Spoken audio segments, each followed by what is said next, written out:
Hi, I thought I would share a moment how I made this class app. So it's not exactly an app, it's really just Google Slides that I made in a different size.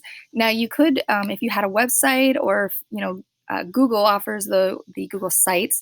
I've been experimenting with that. I really only have this much of it, but it's a learning curve for me, and I use Google Slides all the time, so that's what I'm familiar with. And so if you just do a slide, make your background.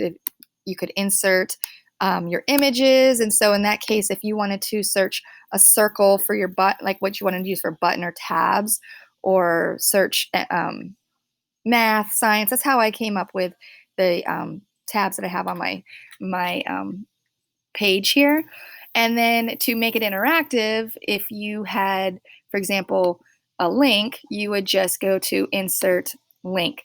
And so when they click on it, then that would take them, for example, to this was like a newsletter or an all about me that I created. So once you have your slide with all the information that you want, to get it thin like that, to make it what would becomes like makes it look like an app, you would go to File, Page Setup, and ordinarily it's set to standard, but if you go to custom, the tutorials I watched said 8 by 15 are the dimensions that work well, especially for an iPhone. I think an Android might be 9 by 15 or the same, but that's what gives it that long view.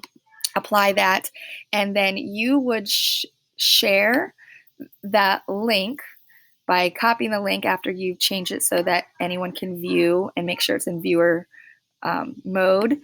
And you could email that link to parents or however you get that in whatever platform.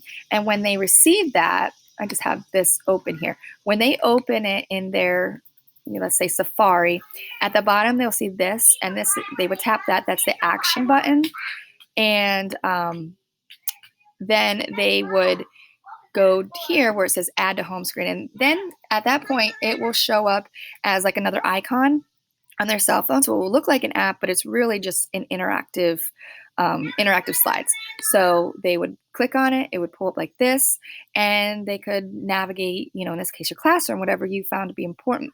And so I just wanted to real quickly share that I learned about this on the Facebook page, Bitmoji Craze for Educators. It's very addicting. All the things that you can learn. That's where I learned how to make a Bitmoji classroom this summer, how I made learned this class app. And then also making a signature for your email. I learned from the Bitmoji Craze for Educators as well, where that's what I use for my contact page. So I hope that helps. And if there's anything else, let me know.